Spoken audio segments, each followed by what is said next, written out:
one of you once again. I hope you had a sumptuous lunch. How are you all feeling, everyone? Good? You can be a little better. Are you all good? Ready for the second session? I heard some burps also, that means it's good. All right, ladies and gentlemen, let's clap for ourselves just to energize this room.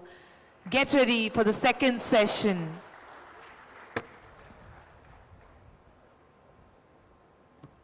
So we are coming for such an important topic. You all can see the topic behind.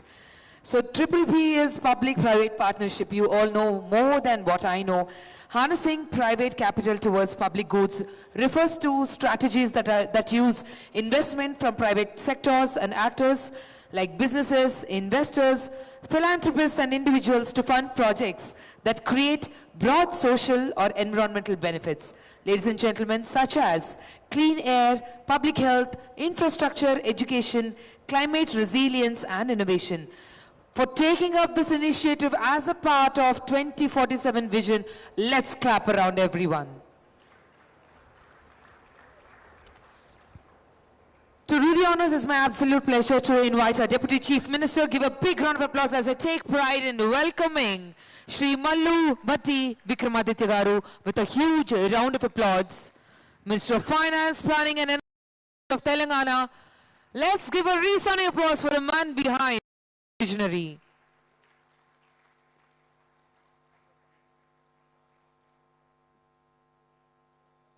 My absolute honor to invite the moderator of the session, the Principal Secretary Finance, Mr. Sandeep Sultania, with a huge round of applause.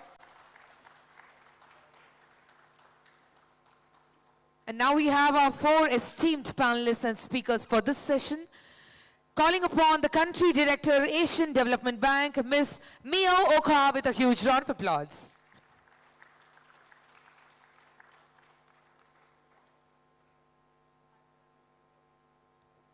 Ladies and gentlemen, our Indian CEO, Capital and India Trust, Shri Gauri Shankar Nagabhusham.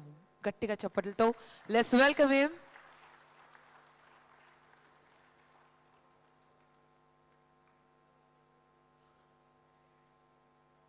Our applause should last for 10 seconds from now on.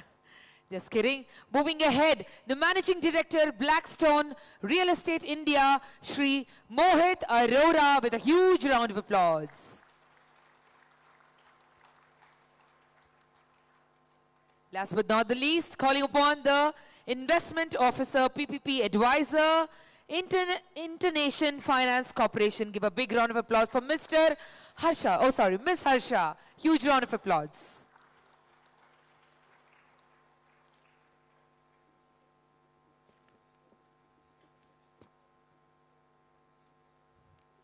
As the dignitaries set on the dais, taking ahead the session, may I request all of you to fill this room with lots of positive energy for the vision. Everyone, resounding applause for all the panelists on the dais, all the dignitaries, and the Principal Secretary takes it over. I hand this over to Mr. Sandeep Sultania.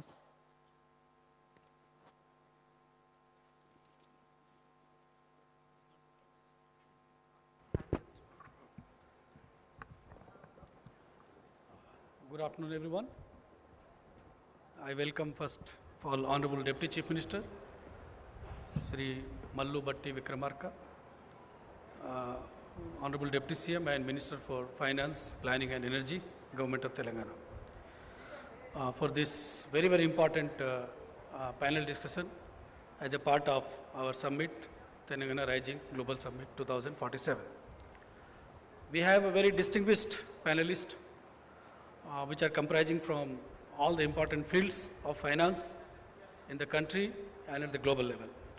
I'd like to introduce first Mio Oka, Country Director, India Resident Mission, South Asia Department, Asian Development Bank. Ms.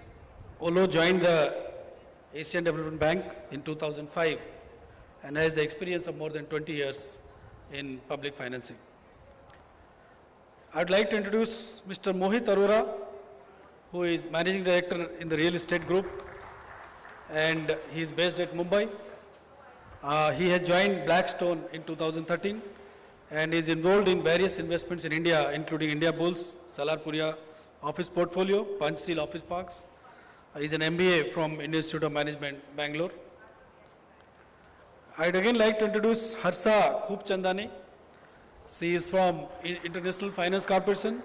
She is having more than 15 years of experience in public-private partnership in the country. Then Mr. Gauri Sankar Nagabhushnam.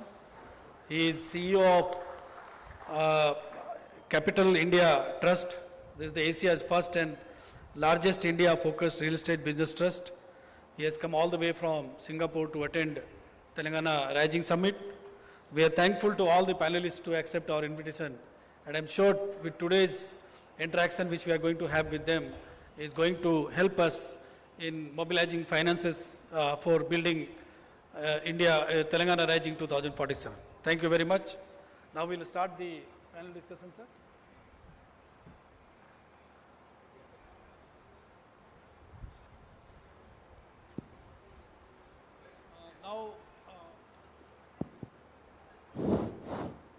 Now we'll start the panel discussions from all the four panelists in our panel today. As all of you are aware, our topic is the PPP, that is public-private partnership in harnessing public goods, which basically comprises of infrastructure and social sectors. I'd like to start with Miyooka. I'd like to ask a question to her regarding urban transformation. What mechanisms can be put in place to attract private investment for state landmark projects like Metro Rail, Regional Ring Road, Musi River projects, Bharat Future City, etc., while ensuring equitable benefit distribution and environmental sustainability? Miyooka. Thank you. It is my real pleasure to be in this occasion. Thank you very much for your invitation. As India's city centers expand and potentially hosting about 60% of population within the next generation, this is we know. Telangana is among the states moving fastest in this agenda. Across Asia, ADB has seen the private capital flows most effectively into metros, river rejuvenation, and urban development, including housing. I greatly welcome the state's concern on equitable benefits and environment resilience, which is very important in the long run. When service delivery improves, willingness to pay from the beneficiary improves, and the municipal revenues rise, and the city can sustain high quality infrastructure. So on the mechanism, we need a clear vision from the state that's underpin clear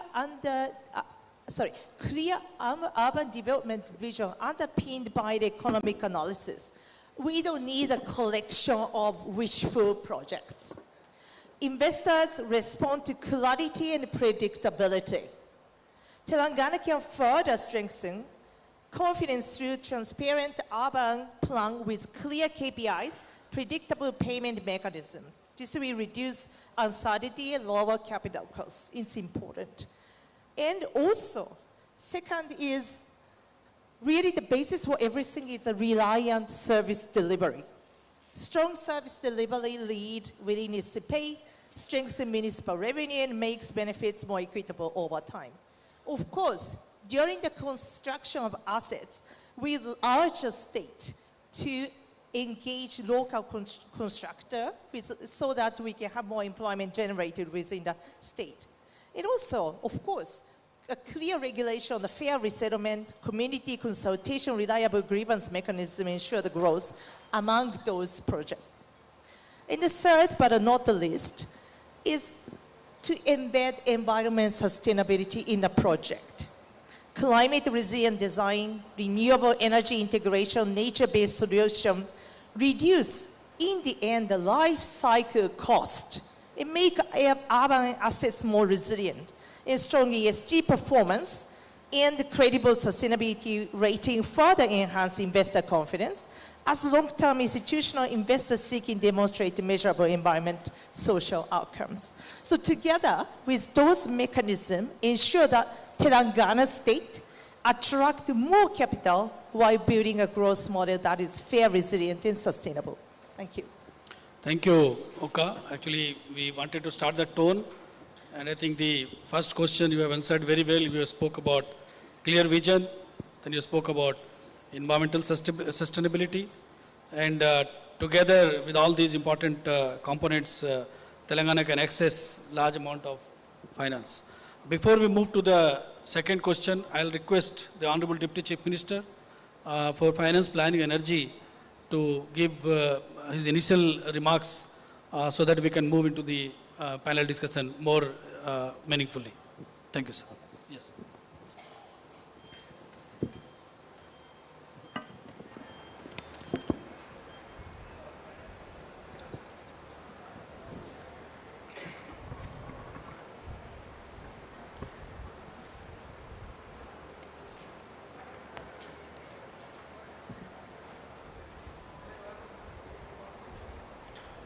Sri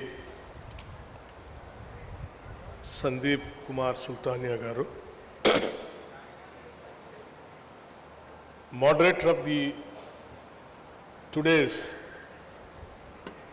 session, innovative PPs, harnessing private capital towards public goods. He is our Principal Secretary of Finance, and Mio Oka, Country Director ADB, Sri Mohit Aroraji, MD Blackstone, Gauri Shankar Nagabhushanam, CEO Capital India Trust, Capital Land India Trust, Harsha Kupchandani, Investment Officer, International Finance Corporation, and other esteemed guests and participants of this session. A very good afternoon to all of you. And let me also express my thanks and appreciation for coming all the way in a short notice for this Telangana Global Summit 2025, in which we are releasing a document, Telangana Rising 2047 vision document, which is aimed at $3 trillion economy. By 2047, we wanted to achieve to that economy. So keeping that in our mind, our thought, under our Chief Minister Shri Revanth Reddy Garu and other entire cabinet colleagues, to achieve that goal, we thought first let us prepare a document by consulting various sectors and important industry leaders, ISP, Niti Aayog, and all our departmental secretaries under the various departments, ministers heading over. And finally, we have prepared a document and we are going to launch that or release that document today evening.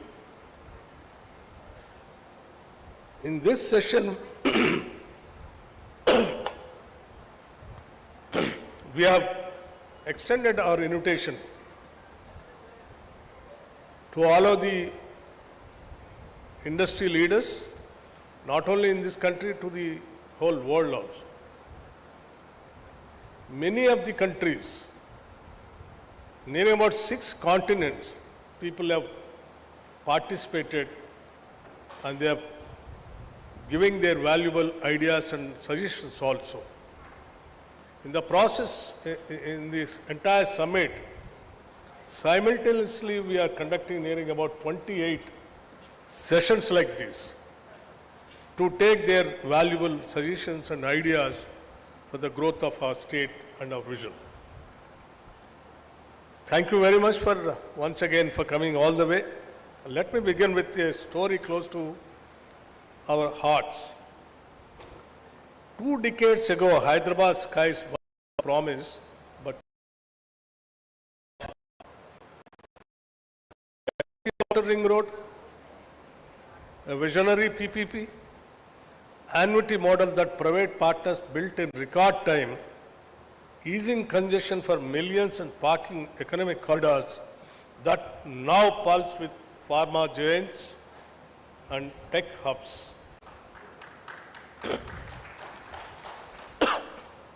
That single project did not just move vehicles, it accelerated Telangana's destiny, proving PPs turn bold visions into thriving reality.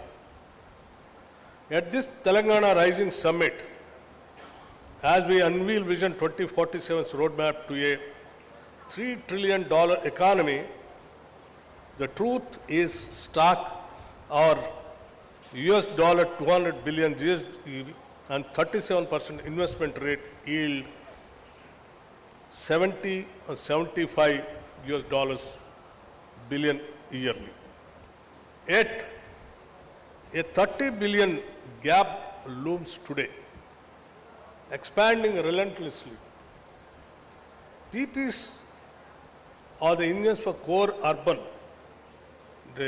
in the sense cure, peri-urban pure, and rural agri rare zones, targeting $1 trillion economy by 2034.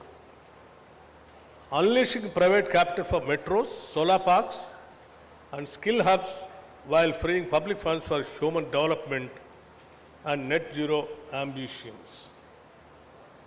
3 fiscal realities compel this: GST limits, tax to GSDP hikes, FRBM caps borrowing at 3% of GSDP, dwindling household savings, starve long-term projects. PPs break these chains, channeling institutional funds into transport, renewables, and digital infrastructure with smart risk allocation for scale and efficiency. We have nailed it before.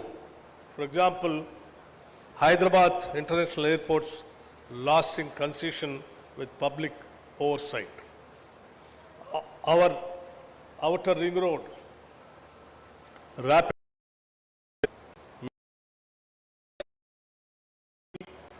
success, all approvals, stable rules, and fair resolutions.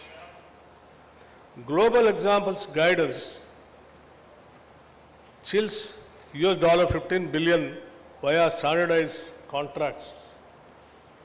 Australia's affordable water reliability, UK's outcome-driven hospitals, Canada's transport public-private partners in Vancouver attracting pension funds.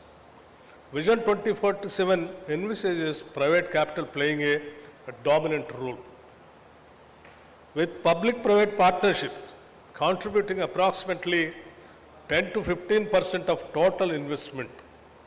This contribution is vital for reducing fiscal pressure and accelerating long gestation projects in mobility and clean energy and social infrastructure. By anchoring investment in well-structured public-private partnerships, Telangana creates a scalable financing environment aligned with the long-term goals. Areas of public-private partnerships: expansion in Telangana, transport and urban mobility. As urban centers expand, as you are all aware, the Telangana state is more or less a city. It is expanding in such a way that is how government are also designed, like core urban regional economy like within the outer ring, inside of the outer ring road. Beyond outer ring road, in between regional ring road, is peri-urban regional economy, and beyond regional ring road, rural agriculture region economy. That's how the state has been, we have designed to expand our urban area also. As urban centers expand, demand for metros, BRT corridors, and road systems will grow more and more. Public-private partnerships can support construction and operations through predictable payment structures, ensuring high service quality for capital-intensive projects. Renewable energy and emerging technologies. To contribute to India's 500 gigawatt renewable target is also a huge target, where Telangana can use public-private partnership for solar parks and hybrid zones. Long-term power purchase agreements reduce developer risk, which is possible in the energy sector. Public-private partnerships are also applicable to grid-scale storage, green hydrogen, and industrial decarbonization. Logistics and industrial infrastructure, if you see, supporting sectors like pharmaceuticals and electronics requires robust logistics. Warehousing, cold chains, and multi-modal parks can be delivered via public-private partnerships, where the state provides land and connectivity while private partners fund facilities. Even digital and data infrastructure also. Artificial intelligence, cloud computing demands significant digital infrastructure today. Public-private partnerships models can facilitate data centers and fiber networks by combining public utility provisioning with private technology investment, positioning Telangana as a digital hub. Healthcare also, public-private partnerships can expand diagnostics and hospitals with payments linked to service quality. Education partnerships can support digital classrooms and skill centers. As already we have started skill centers in our state, like, one skills university, which is already started here in this Bharat Future City, where we are conducting this seminar. It is on the construction of the classes already started in other campus. Maybe very soon, in another 3-4 months, we are going to inaugurate that building also here. Apart from that, way back when we started nearing about some ITIs, nearing about 65 ITIs, old ITIs, the moment we came to power, the present government, we have converted and all these ITI centers as advanced technology centers, where the skills are taught there in those centers. And now, apart from 65, another 40-45 centers we have newly sanctioned, nearing about 105 centers in the entire state. Now the skills centers are started with public-private partnerships. Many of the industry leaders involved in this skills university and advanced technology centers also. Their participation, they deciding the syllabus, they are selecting the academicians, and they are teaching and taking them into their companies as their workforce or talented human resource. So, outcome-based contracts here, workforce contracts tied to job placement and skill development programs. And water and sanitation also, performance-based models can enhance operational efficiency. Advanced PPPs, tools for Telangana's investment agenda. To attract long-term capital, the state can employ sophisticated instruments, partial risk guarantees, mitigate regulatory risk to attract institutional investors. Outcome-based financing links payments to specific indicators, learning outcomes like aligning public goals with private operations. Blended capital combines public capital with private investments for innovation-driven sectors. Revenue-linked models like, strengthen viability in sectors with stable user fees. So these kinds of areas where all the public-private partnerships can be, taken a serious partnership kind of a thing, and your core area where you can really concentrate and join with us in the Telangana Rise for the 2047 our vision of reaching our $3 trillion economy by 2047. So, request is to financial institutions like ADB, World Bank, or Blackstone, or any other, for example, the other friend is also here, like all your people can think about the Telangana. Telangana is the one state in this country which is attracting not only the states of this country, the whole world is looking towards Telangana. The kind of infrastructure what we have already given and what we are going to give to the state are going to be a biggest strength for the investors. And it is a heaven for the investors to come here and to take part in our rise. So I request all the financial institutions to take part. Our vision document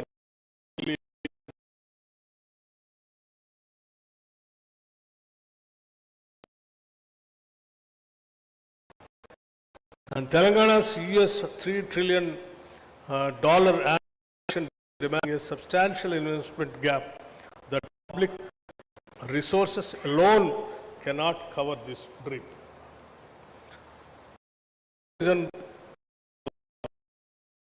Making all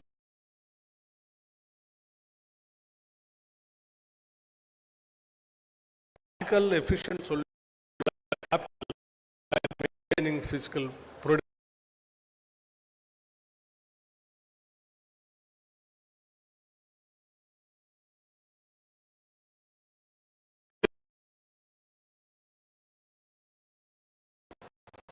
Transparent contracts and realistic risk allocation. Used strategically, public-private partnerships will be instrumental in converting Telangana's development goals into concrete infrastructure and social outcomes. So, once again, I'll conclude. I'll not take much of your time. We are all waiting for your valuable suggestions also. My only request to all the participants, please go through our document which we are going to release. And wherever you find you want to invest and the state is ready to invite you, welcome you. And you all aware that Telangana's Atma is hospitality. Our hospitality is our philosophy. And whoever comes here to invest, and whoever joins with us in the rise of Telangana, we will treat them as our family members and we will embrace them and carry them along with us. Thank you very much.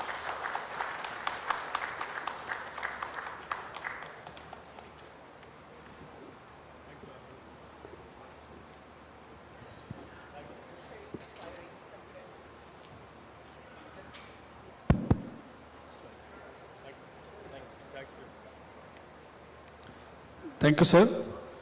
The Honorable Deputy Chief Minister has emphasized the importance of the PPP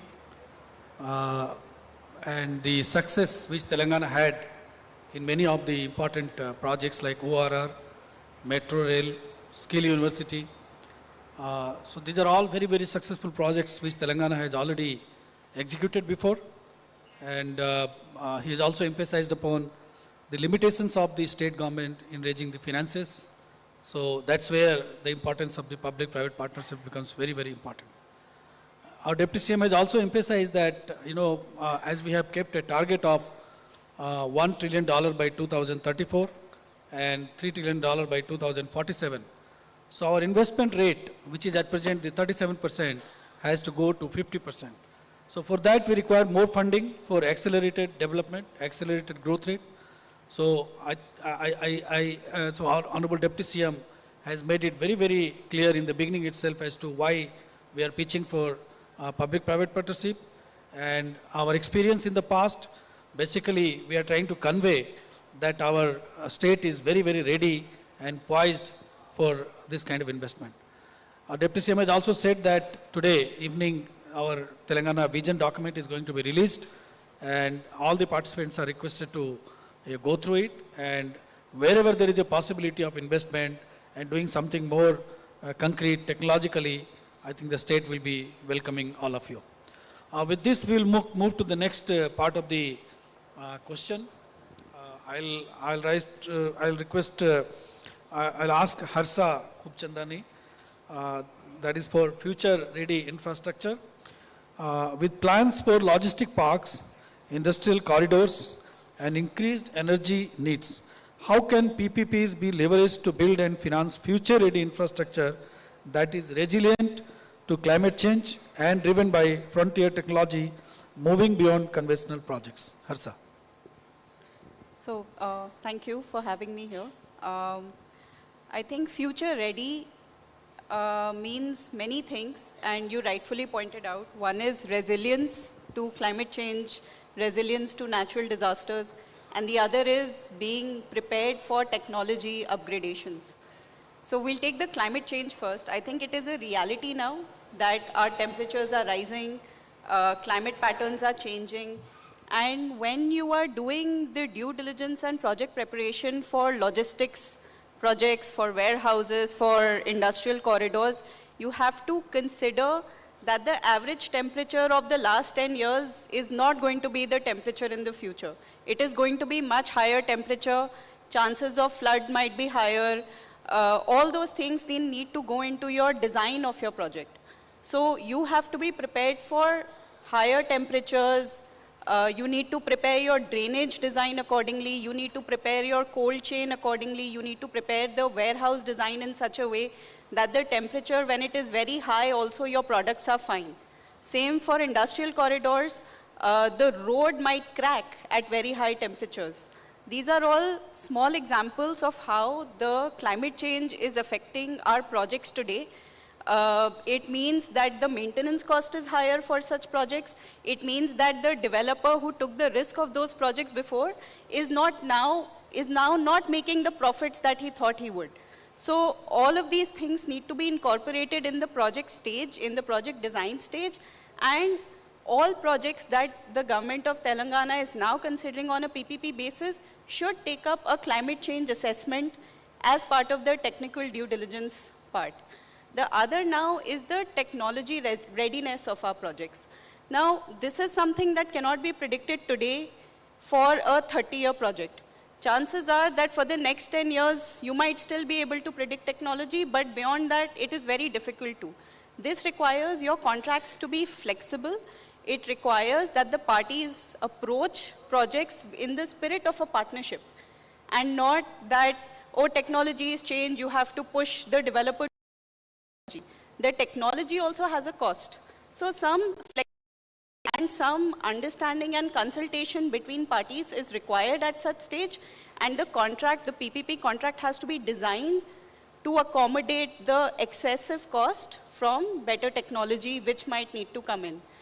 These are just some examples, but the bottom line of what I'm trying to say is that a lot of the work has to be done at the preparation stage.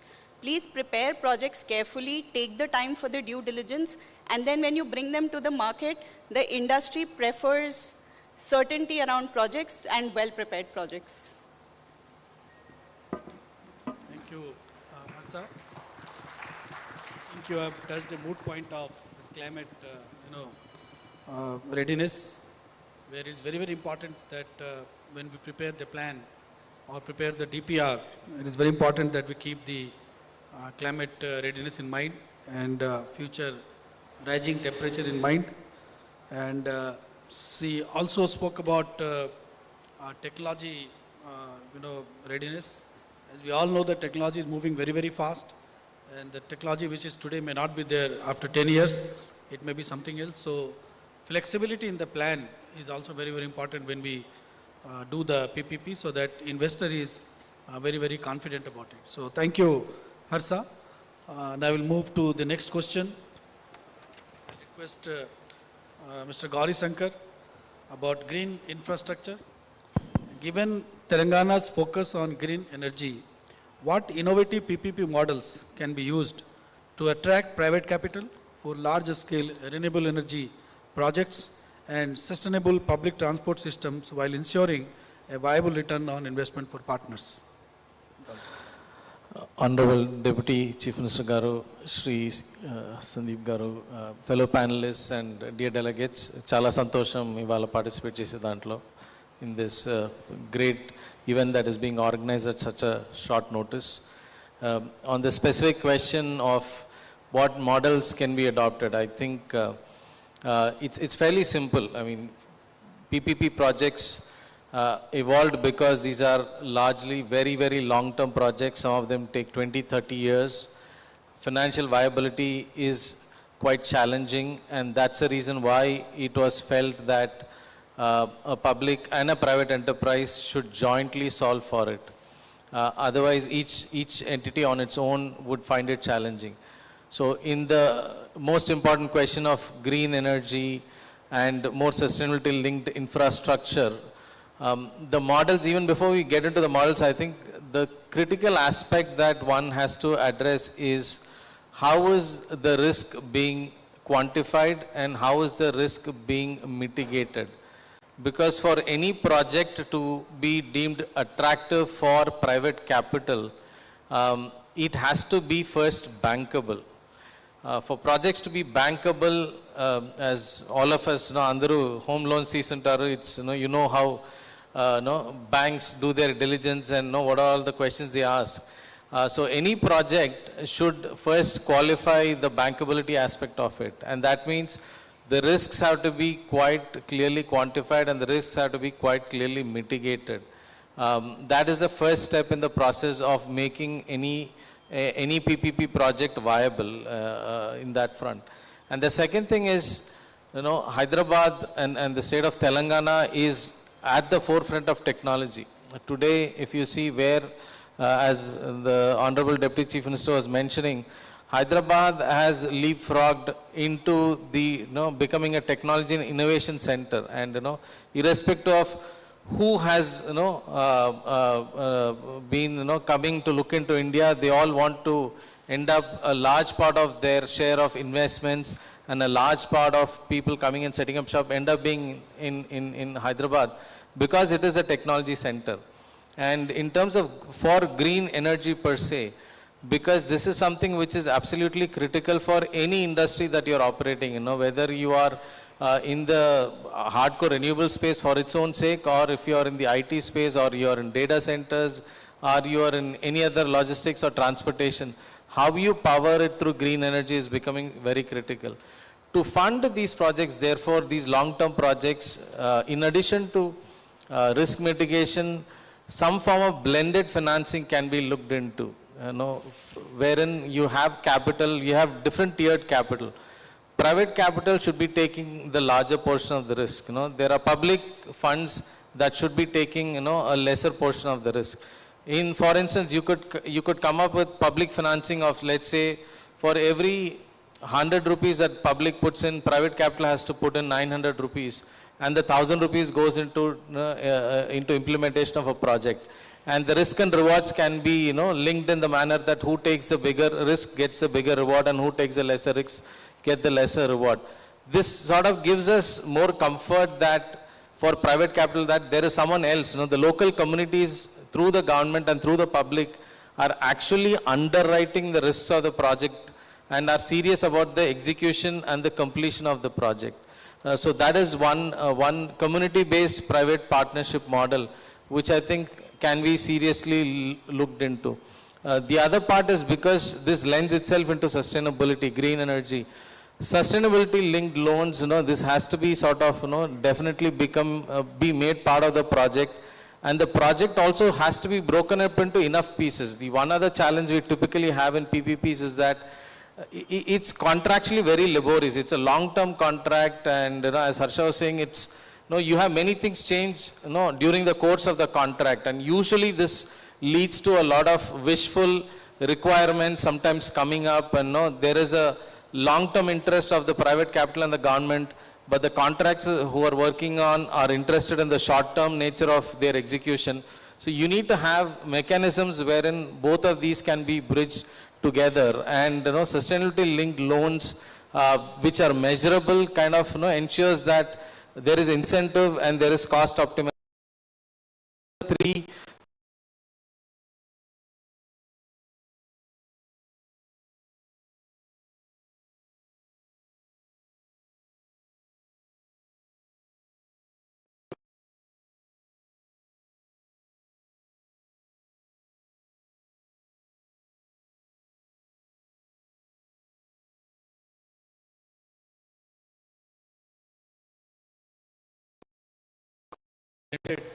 financing where 10 from the public exchequer and from private. I think this is a very important point you have touched.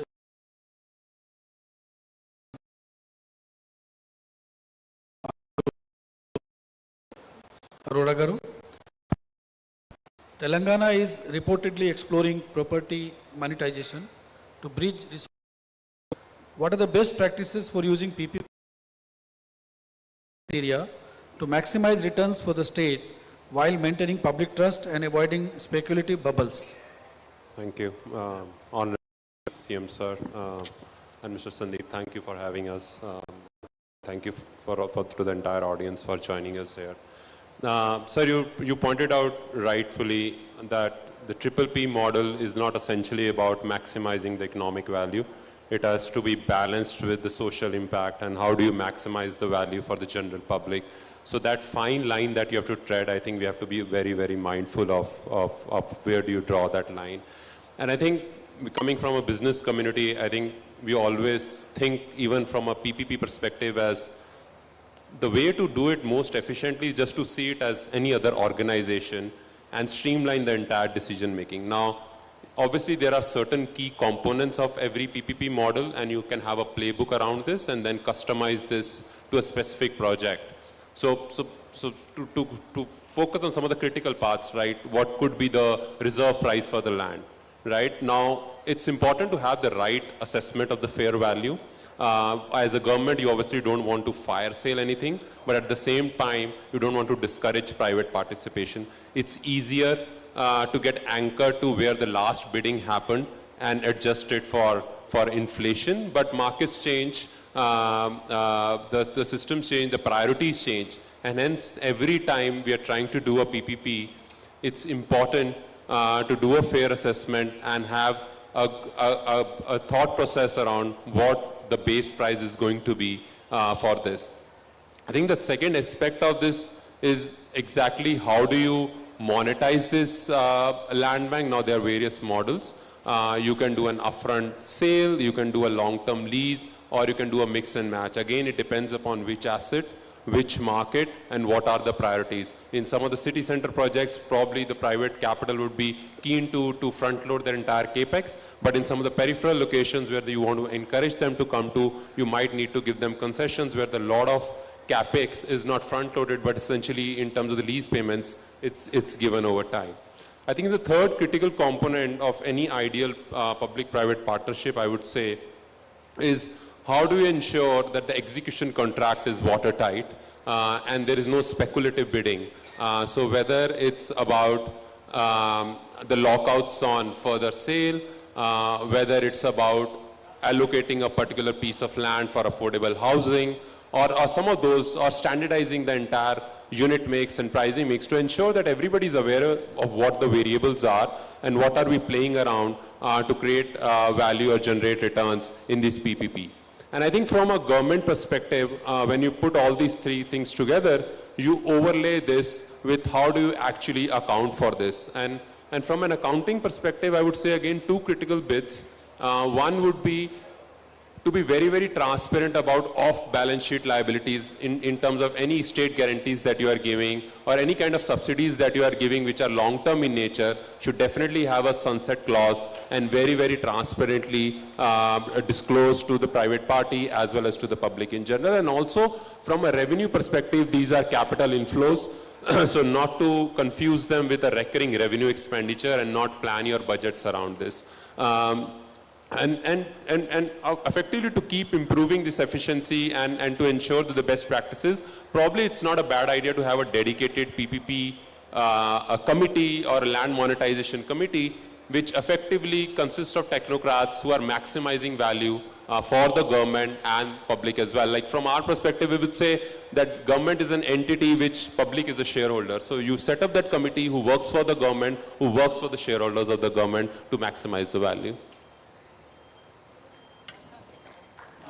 Good, Mohit. I think you have touched a very, very important point, particularly about this different mode of PPP financing.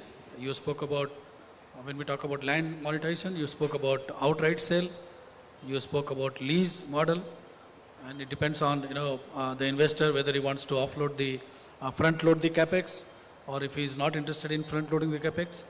So you spoke about different models, then you spoke about execution of watertight, timeline. So I think that is very, very important. And last point which you said about dedicated PPP committee, I think is an important suggestion which we'll definitely discuss upon once the conference is over. And now I'll move to the next question, which I'll request again to Mohit. Affordable housing. How can PPP models be structured to accelerate the delivery of high quality, affordable housing, especially in fast growing urban centers like Hyderabad and second tier cities, ensuring this growth is inclusive and aligns with Vision 2047?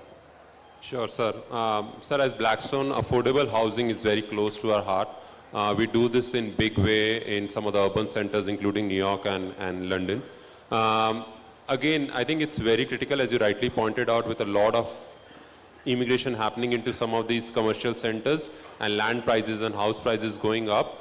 It's important that the affordable housing is focused, and it has to be focused through a PPP partnership to ensure that the housing remains affordable for the people who are coming into some of these urban centers for better opportunities. Again, coming from Mumbai, I would say, sir, there are various ways to structure this PPP. One is obviously cross-subsidy program that we see a lot in Mumbai, which is typically called a slum rehabilitation plan, or an SRA as we call it, where the government gives you the land. It might be encroached or otherwise freely available. The private party comes in, they have a little bit of a market units or a market apartments that are sold at market prices, and at the same time the profits from them actually goes ahead and compensates the affordable component of that development. So it's a mixed development with an affordable component and a market component, where the market component subsidizes that affordable component. So that's one way to look at it, which we are seeing in Mumbai being done big time. The other way could be just the viability gap fundings that you do, and that are more critical, I would say, in some of the periphery areas where the market prices of even the market units are not that high, or the land prices are not that high, that actually giving land at a concession is adding or is ensuring that the project becomes viable. So at which point in time there is an absolute amount of capex that government might need to support to ensure some other periphery projects are also taken off. But I think equally important, sir, and that we are seeing a lot in some of the developed markets, and we would want to see big time in India as well, and specifically Telangana, is the entire concept around rental housing. This is something that can very well take care of a lot of this population which is coming in and moving out. A lot of this mobile population where you have affordable rental housing for them. We've taken a big initiative under PMAY. But if you compare India to some of the other developed economies, what you see typically in India, why rental housing has not taken off, it's today probably like 15% of the market, vis-a-vis 40-50% in some of the developed markets, is one, the rental yields are very low. The rental yields in a house in India are probably close to 2-3%, the financing rate of 8%.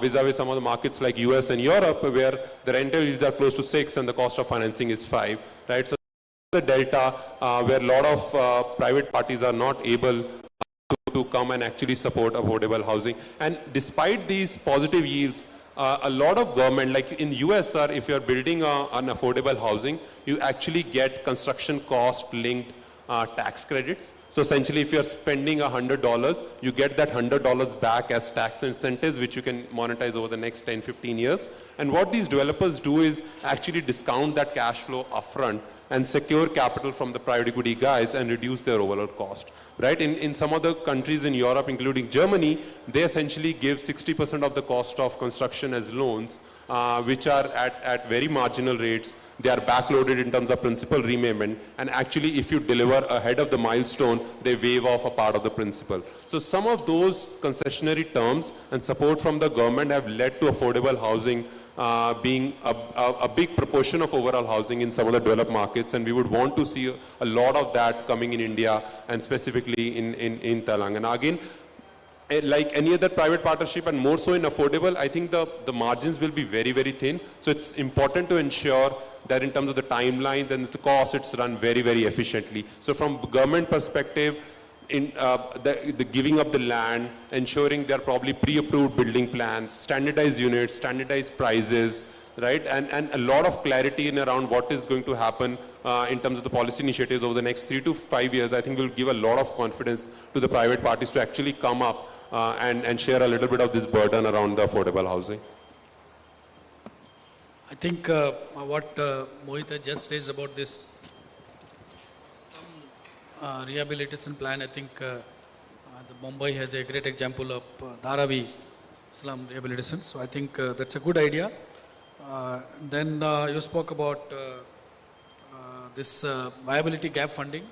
I think with the cost of land rising, you know, the cost of housing also is rising very much in most of the urban parts of the country. So I think that's also a good idea. And you will be happy to note that, you know, our government is going for, you know, massive housing for poor people. Almost 20 lakh housing in next 4 or 5 years is the plan. And the cost of one housing is more than 5 lakh rupees. So that's going to be a big housing project. Almost 2.5 lakh to 3 lakh houses have been grounded. They are getting constructed. So housing is definitely a priority for the government, and we are also thinking of the middle class housing, and that's where the whole challenge is. So in that case, your rental housing scheme, which you said, I mean, you mean to say the government should construct houses and give it on rent, because in private sector it doesn't work out because the rate of returns on rent is much, much lesser than the bank interest. So I think good ideas have been given by you. So we'll definitely discuss all those points, and appropriate decision the government will take in due course. Now my next question to Mr. Gauri Shankar again about the alignment of vision. How can the state ensure that individual PPP projects, which often have a 20 to 30 years lifespan, remain agile and aligned with the evolving priorities of the Telangana Rising 2047 vision, especially with the shifts in technology and climate goals? That's a very interesting question. And like I was mentioning before, one of the most critical risks that are there is the long-term nature of the PPP partnership that happens. But the world evolves, and of late the world is evolving much faster. The first step would ideally be to break up a long-term contract into multiple smaller contracts. There can be a core delivery that is required, and then there can be smaller packages that are around. And some of these smaller packages can then be, instead of giving out one tender and fixing one contract which tries to bind all the moving parts in one framework, and then which we'll struggle to unwind as things evolve, break up the contracts into multiple pieces so that each time as things evolve you have smaller packages to concentrate on. This helps in understanding the issue that is being addressed better at the early stage itself. And also when things start evolving, it is easier to address those on a piecemeal basis.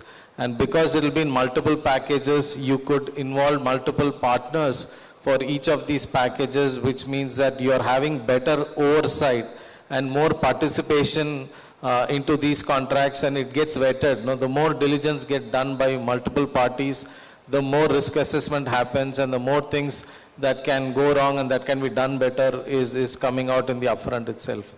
And the second thing which one could look at is actually kind of reimagine how you measure performance itself. If I mean, let's say an example. Let's say the government wants to build a road, and the road building is required as a part of decongestion. There's a lot of congestion, and that is affecting public transport, and therefore you need a bigger road and a wider road. So the contract is going to say that, okay, we are going to lay a 10-kilometer road. Who is, and this is the timeline we wanted. These are the specifications. Who is the best party that can come and deliver this?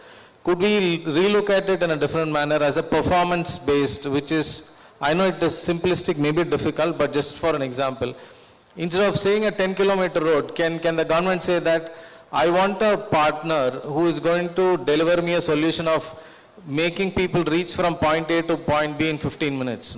That distance is 10 kilometers, but that is the physical metric of it. What essentially people and the public need is what is the time that they are going to take to commute. So if you actually look at what is being tendered out and what is the expectation, there is a divergence. I don't want to name the city, but I was in a city, I flew in from a city to Hyderabad. There the distance is very short, but the time to travel is humongously long. So in one way, the government may be meeting its requirement by tendering it 10 kilometers, but if it's going to take you 2 hours to travel, it defeats the purpose. So can the government look at performance-based measures when they sort of look at these PPP contracts, so that they are much more agile. With that you bring in, when you pose that problem set to professionals, they are going to come up with solutions which may not have been thought through initially itself. And the third thing I would say is that in most cases, the preparatory work that is required is a lot more, which gets underestimated. When a PPP project is envisaged, it is an idea, but it requires a lot of technical assessment and a lot of due diligence, which requires a lot of funding. So I would recommend that the government actually look at setting up some fund, allocate a fund which actually looks at diligencing the projects much more rigorously, and so that when those contracts are coming to the market, they can be easily understood and they can be easily sort of tendered and participants at it. It does cost a little bit upfront, but it saves a lot of time value of money for the government. The government may be putting 10 rupees today, but if it's able to save 6 months or 12 months of timeline, the amount of benefit that it is able to pass on to the eventual public is humongous in terms of value. And the last point, to bring in the private participants ahead of time. There is a lot of times when private participants are happy to do pro bono work with the government to find out solutions. They may not end up winning the tender, but that is okay. But the private participants are more than willing, as a part of their social responsibility, to work with governments to assess very rigorously solutions that can be provided and what can be and because it's an evolving technology and each of us have worked with, no one person knows everything. The multiple people, multiple sets of professionals face different sets of challenges, and if all of them are coming together before the idea gets frozen and before it is getting tendered out, I think it can be managed and can be structured much better, and the solution, the outcome of that and the benefit that accrues to the public will be much more. So that's my short view on this one. I think Mr. Gaurav, you have raised a very important point, and it is true that whenever we tender a project in the sense that we want a road project from A to B kind of this thing. But this is the first time we are hearing that we should talk about outcome-based projects. Like we want to travel from, let us say, Gachibowli to, let us say, Tukkuguda or this Bharat Future City. How much time it should take, and accordingly projects should be designed. That's what you are basically trying to convey. I think it's a very, very important point for all the policy makers to understand this, and I think this point will carry on from here. And second point which you told about this, this preparatory work which basically goes before the PPP projects.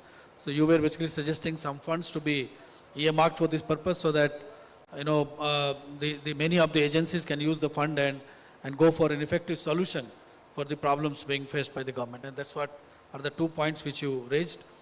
Now my next question will go to Miyoka again, is regarding the social sector. This beyond economic growth, how can PPPs in social infrastructure such as healthcare facilities, education hubs,